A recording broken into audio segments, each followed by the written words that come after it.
Bonsoir Alexandre. Bonsoir. Là en fait c'est important aujourd'hui puisque c'est l'ouverture du salon de l'agriculture. Oui, tout à fait. On était là-bas ce matin, on était de bonne heure, on était à 6 heures là-bas pour accueillir M. Macron.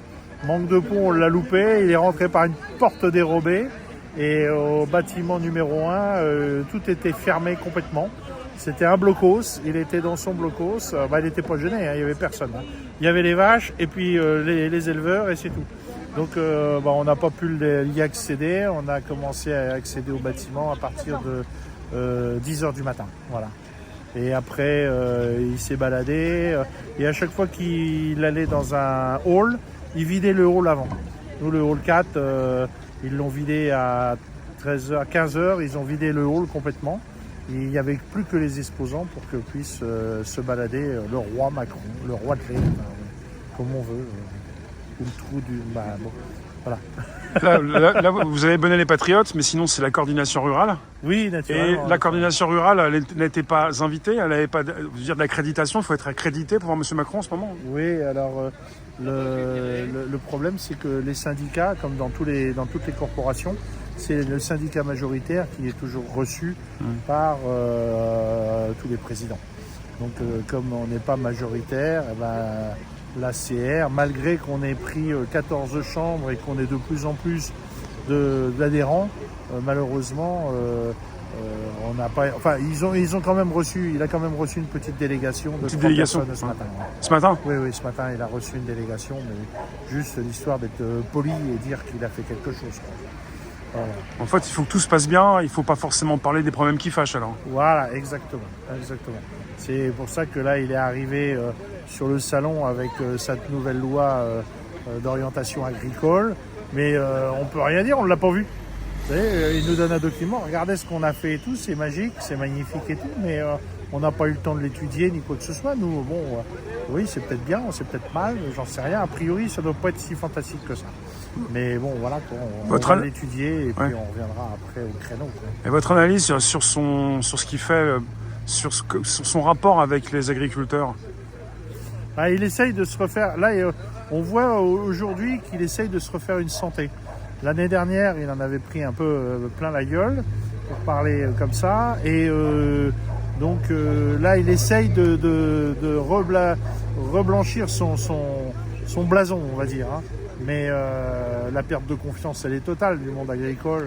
On ne veut plus le voir, c'est terminé. Hein. Donc on ne fait plus confiance, ni à lui, ni à tous ces gouvernements de pacotille et tout. Donc non, là c'est mort. C'est mort pour lui. Mais on a vu qu'aujourd'hui, il a cherché à faire, à mettre de la pommade un petit peu dans le dos de tout le monde. Quoi. On est avec le salon de l'agriculture qui a ouvert ses portes aujourd'hui, mais le salon de l'agriculture, tous les agriculteurs ne peuvent pas y aller. Tout le monde n'est pas forcément présent, représenté. Ah non. Le salon de l'agriculture, c'est ce que j'expliquais tout à l'heure. En réalité, maintenant, il est scindé en deux parce qu'il y avait le salon de machinisme agricole qui avait lieu avant Porte de Versailles avec les animaux. Tout était regroupé dans les années 70, 80, 90. Et après, ça a été scindé en deux. Le machinisme agricole était à Villepinte et les animaux étaient restés là à Porte de Versailles. Et maintenant, Villepinte a complètement disparu.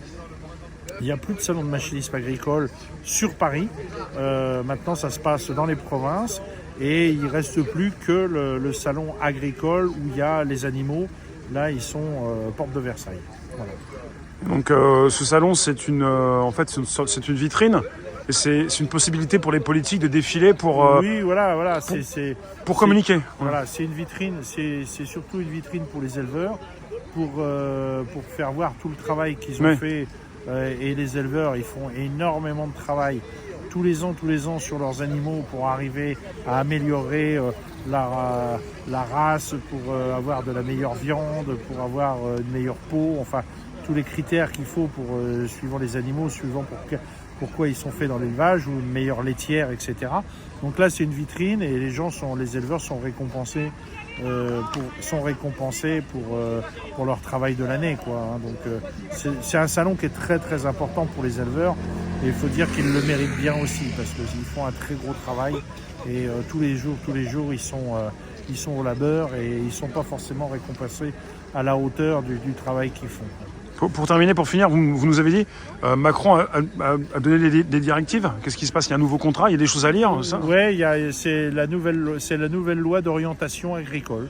Donc, parce qu'on a rouspété l'année dernière, il y a tout un tas de choses qui vont pas. C'est surtout les superpositions par rapport à ce qui est fait en Europe. C'est-à-dire que la France veut laver plus blanc que blanc.